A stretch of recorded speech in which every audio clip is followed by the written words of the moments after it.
Most people are extras in their own movie. They're looking at someone else and they're thinking, they're so good. If only I. And they're making somebody else the star. And they're putting themselves down. They don't think they can do it. What we want to be is the star of our own movie. Now, I'm not talking about going on an ego trip. You have to have a strong ego if you're really going to win. But you don't want to have an ego problem. There's a difference. Now, how do you become the star of your own movie? You decide what you want. You become the director, okay?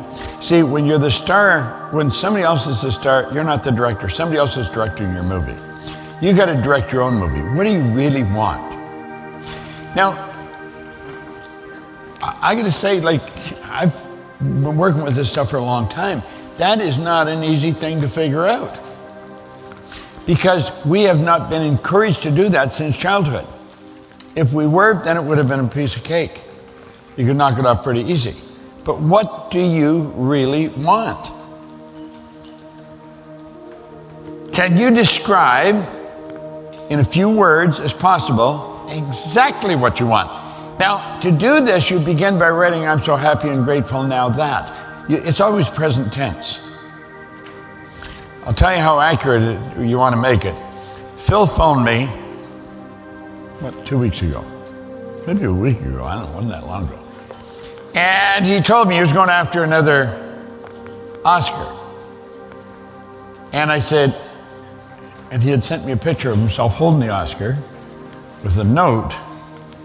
And I said, Phil, tell you what to do. Get somebody to take a photograph of yourself with the Oscar in one hand, and then get a photograph of yourself with the Oscar in the other hand, and then go to get somebody in Photoshop, and all of a sudden you get an Oscar in both hands. You take the arm off one picture and put it on the other picture. So he has a picture then he sent me of himself holding the two Oscars.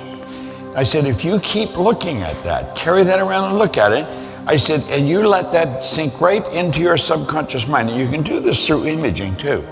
I said, when that is impressed upon your subconscious mind, that image must move into form. Not maybe, not sometimes, it must. That's an absolute law. The subjective or the subconscious mind is totally deductive. In other words, it has no originating capacity. It cannot change anything. Whatever you put in, that's exactly what starts to move into form. It's like the earth. I love the way Earl Nightingale put it on the Strangest Secret recording.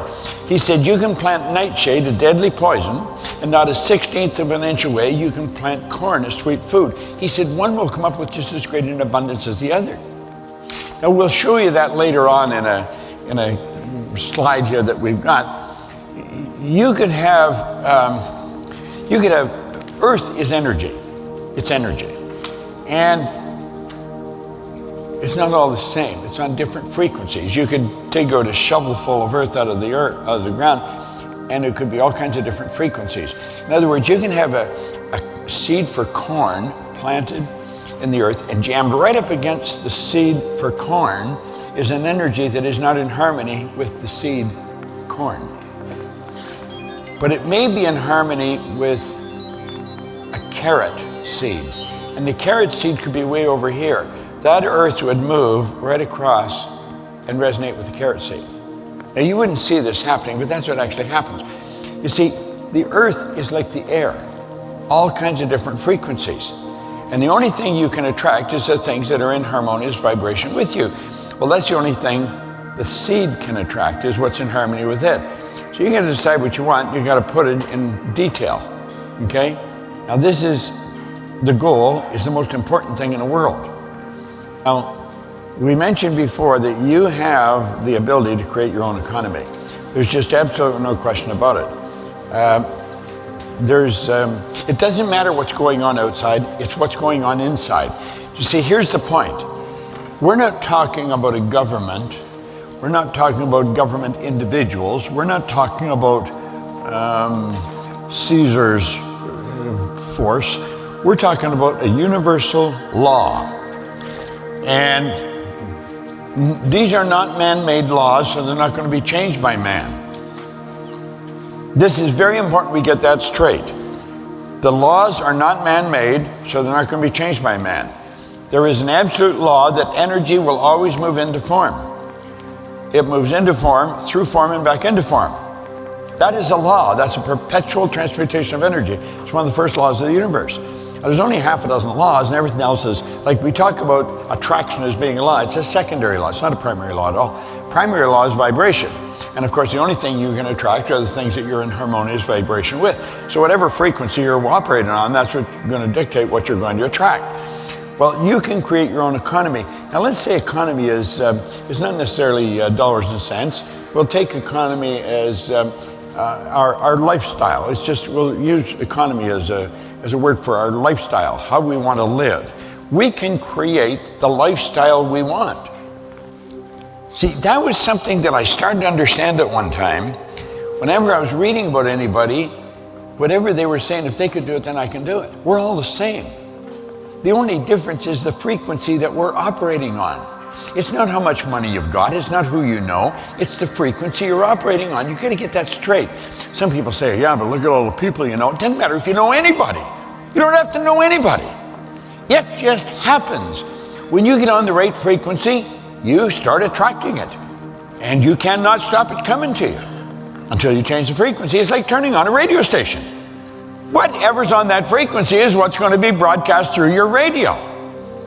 Well, whatever's on the frequency you're on is what's going to be broadcast through your life, like the actions and the results.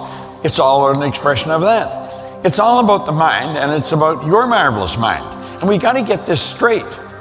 Most people do not understand this. I have people say, well, I understand it. Listen, if you really understand it, check your results. That'll tell you. By their fruit you'll know them. It's the best advice. Check your results. See, you can know something intellectually but not know it. You can know it intellectually. You stay here and you read this and you'll say, well, you could repeat it.